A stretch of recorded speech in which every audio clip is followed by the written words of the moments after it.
Thank you, Professor Bandar. You stuck to time. May I now invite Dr. Harshana Suriyapperuma, representing the NPP.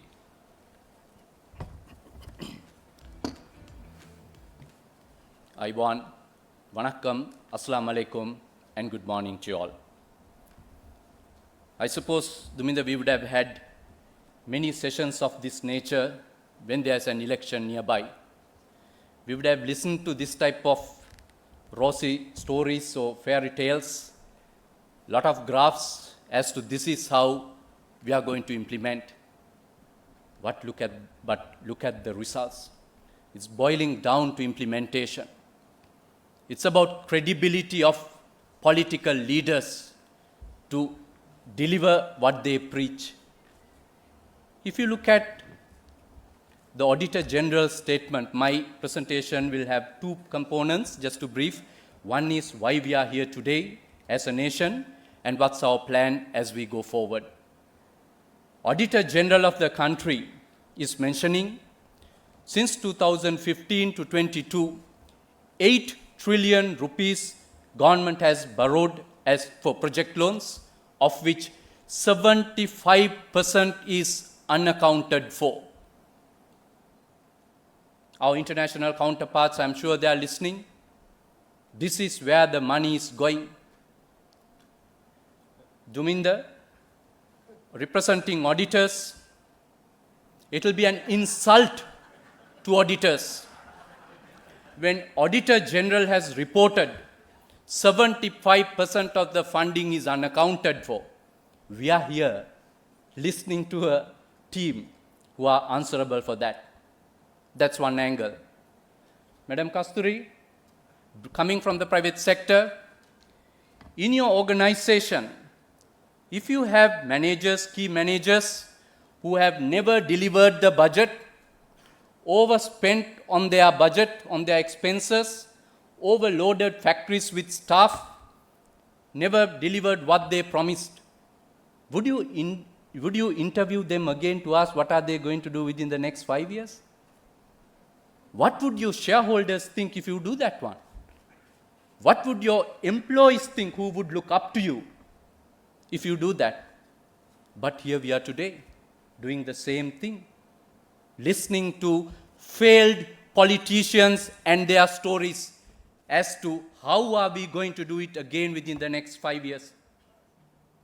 That's why a change of culture is required in Sri Lanka as to how we approach this as a nation. Central Bank printed enormous provision of the previous Central Bank Act prevented the Monetary Board to take an independent decision as if there were competent officials there, appointees there, to say no to a minister. When the government is asking, if the Secretary to the Treasury is asking to print money, that's why there are many members, not just one, in the Monetary Board to say no, not to be overwhelmed by intimidation of politicians. That is the change of culture we need to look at, not just by changing legislations. Few months back, the same Secretary to the Treasury said, if you are going to increase 10,000 rupees, we have to increase VAT. We don't have money. 2 months later, when the government is saying we are going to increase salaries again, the same state officials are saying, oh yes, the government revenue has now increased. We can ask IMF to increase our provisions for increasing salaries. We need a change of culture where state officials will be able to stand up on their own for what they truly believe, not to be lip servants to the politicians. That's the change of culture that we are talking of. Let's get quickly to the presentation. We'll move on to the next slide, please. It's about the future of this country.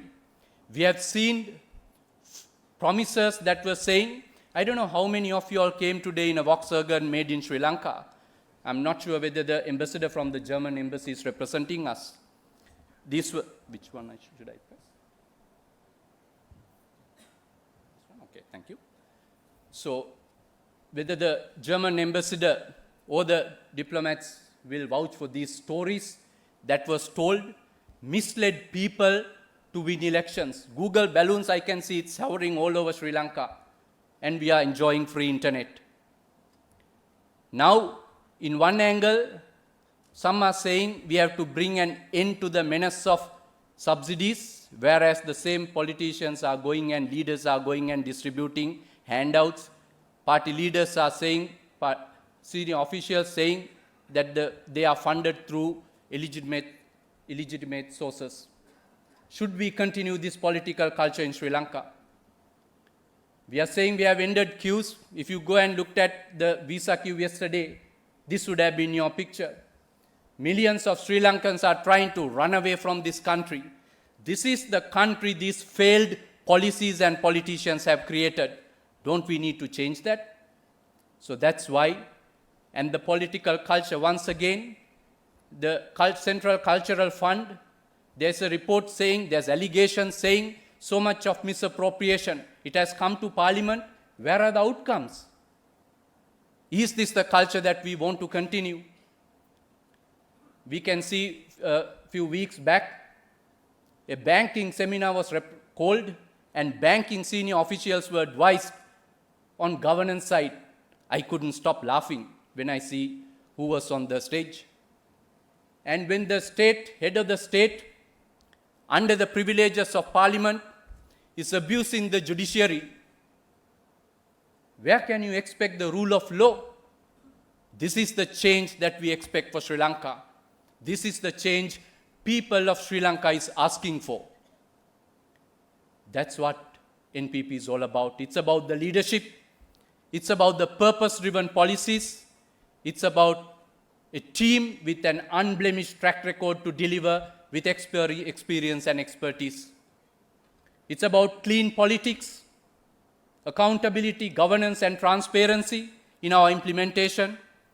It's about rule of law that we are going to deliver, allow businesses to ensure you will have a level playing field and fairness in terms of conduct, in terms of by taking away the impunity given to politicians, and the same law will be applied equally to them as well as to you, not to rob the business opportunities that you have. It's built on a bedrock of zero tolerance for corruption.